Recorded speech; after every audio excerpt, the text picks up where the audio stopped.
Okay, here comes example 1. Here consider a point in a structural member that is subjected to plane stress. Normal and shear stress is acting on the horizontal and vertical planes, as the points are shown here in this figure. So determine the principal stresses and the maximum in-plane shear stress is acting at the point, and show these stresses in an appropriate sketch. Okay, let's look at step A first. We have been given these stress status and stress elements. Okay, we can write them here. So you actually have a sigma x that is 9 ksi, sigma y that is 5 ksi, and tau xy that is 6 ksi, right? No, we missed something. Okay, actually we missed a negative sign here, because the sigma y should be negative 5 ksi. It's in compression. Okay, if you miss this, you will make a mistake. Then obviously, to determine the principal stress and maximum shear stress, you have two options. The first one, you can directly use the equations. Okay, we have given you a lot of equations, so you can pick the correct one to calculate the principal stress and the maximum shear stress. But here we're talking about Mohr circle, so you can also determine this using Mohr circle. Okay, we will only use method 2. Okay, here, so we will use the Mohr circle to solve this problem.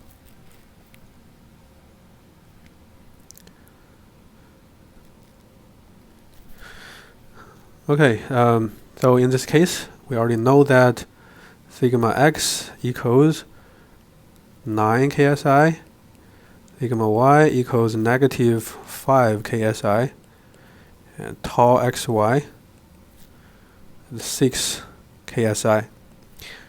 Okay, so now let's see how can we draw this Mohr circle. First of all, I get the sigma axis, and you will need a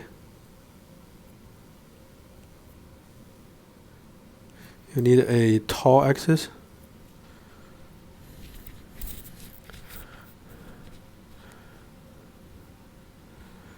And here, the first step, you need to find the sigma x and sigma y on the sigma axis. Right, sigma x is 9. Let's see here. Is a 9. Is a negative 5.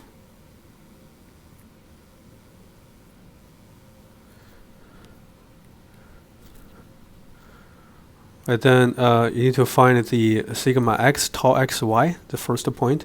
Sigma x is 9, tau xy is 6. So you find the 9, 6 at this point. Okay, approximately here. Then you need to find the negative 5, negative 6.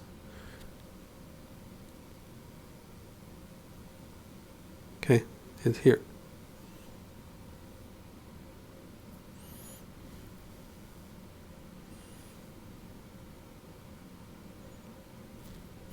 Then we will connect these 2 points. Then we got the diameter of the circle. Then we use this as a diameter to draw this Mohr circle. Okay.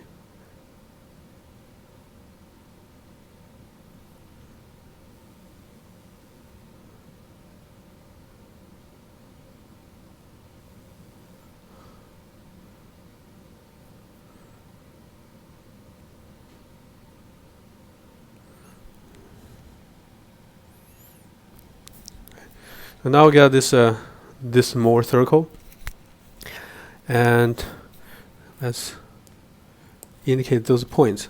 Okay, here the first point here is 9, 0. Right, here is a negative 5, 0.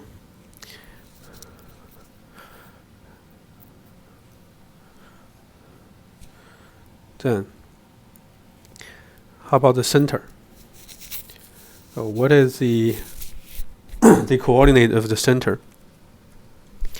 Here, right? This is the point C.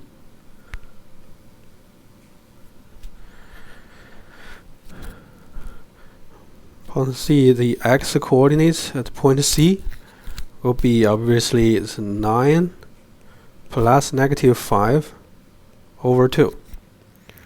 Right, so that is 2 KSI. So the coordinate here, the point C will be 2, 0. Then how about R? R equals what? Okay, here the magnitude of this side of the triangle would be just the tau xy, right? 6.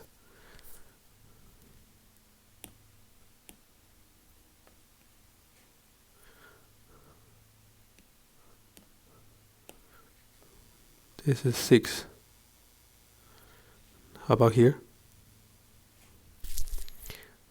Here's a 9 minus 2, that is 7. Okay, so in this triangle, you have this two sides of these two sides is 6 and 7. So this R will be calculated as 7 squared plus 6 squared square root. Okay, we get 9.22 KSI.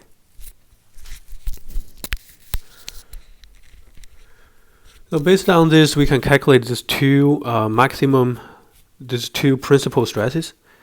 Okay, the sigma P1 here, sigma P2 is here. Right, so sigma P1, obviously that is C plus R. Right, C plus R, you get a 2 plus 9.22 is 11.22 KSI. And sigma P2 equals 2 minus 9.22. That is negative 7.22 KSI.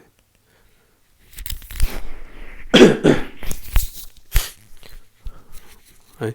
Then how about the 2 theta p? Right, the tangent 2 theta p equals 6 over 7. Right. So based on this, you can determine that the 2 theta p equals 40.6 degree. Then 1 theta p will be 20.3 degree.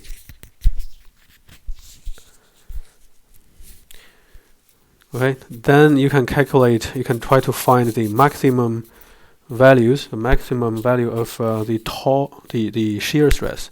Okay, it's right here and here, right? So the tau max equals R, right? So the tau max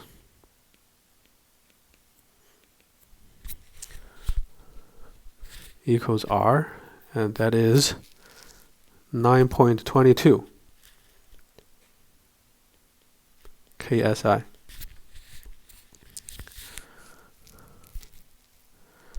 And the theta S equals pi over 4 minus theta p.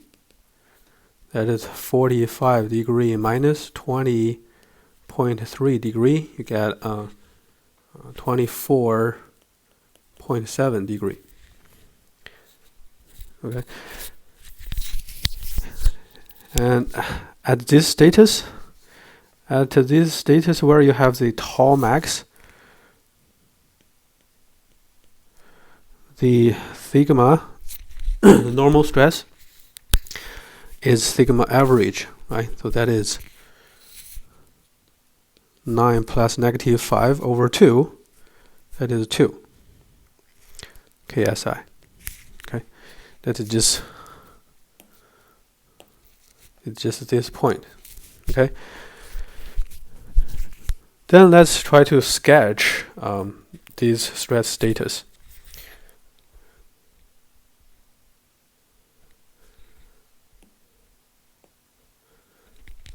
So initial states is just one. Let's just redraw it here.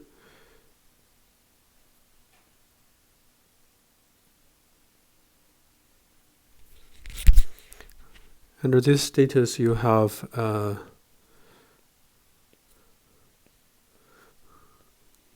tau equals 6, and you have here is 9. Here's negative 5. Then where did you find the principal? The principal stresses?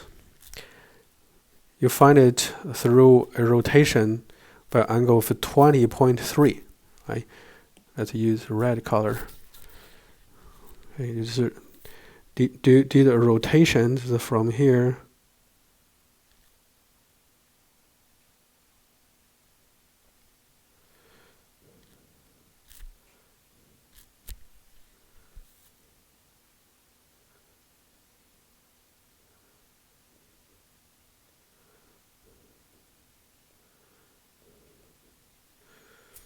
Okay, you did a rotation. Here's theta p equals 20.3 degree.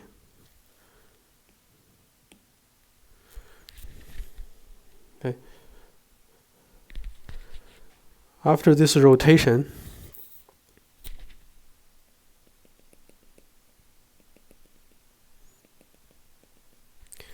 you get the principal stresses.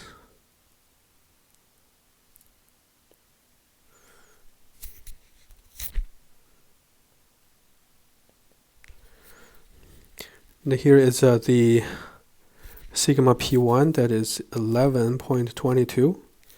And here's negative 7.22. Right? How about the maximum shear stress? Okay, at the principal stress status, the shear stress equals 0. So you do not need to show any shear on the principal plane. Then where can you find the maximum shear stress? Okay, that is the theta s, right? Just from the original status, you rotated to the other direction, to the opposite direction, by theta s, and the theta s equals 24.7. Okay, in this calculation process, you should have realized that theta p plus theta s equals 45 degree, right, or pi over 4, right?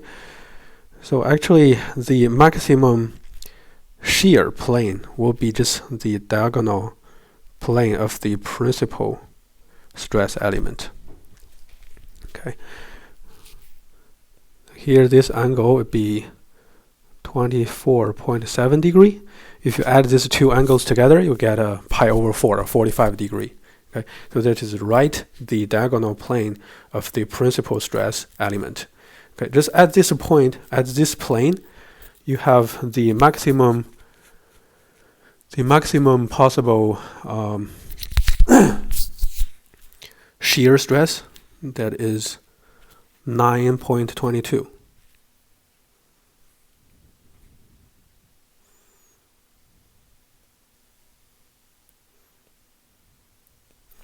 This is 9.22, and here your normal stress is just 2 psi, 2 ksi.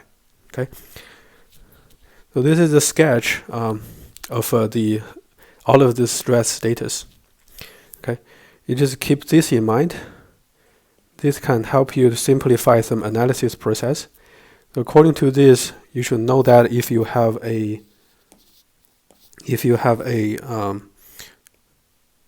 principal stress status, if you have an element where you have principal stress, right, the shear equals 0. So the corresponding maximum shear stress will appear here, right, on the diagonal plane. Okay, here you will find the maximum shear stress. Okay, this is the general.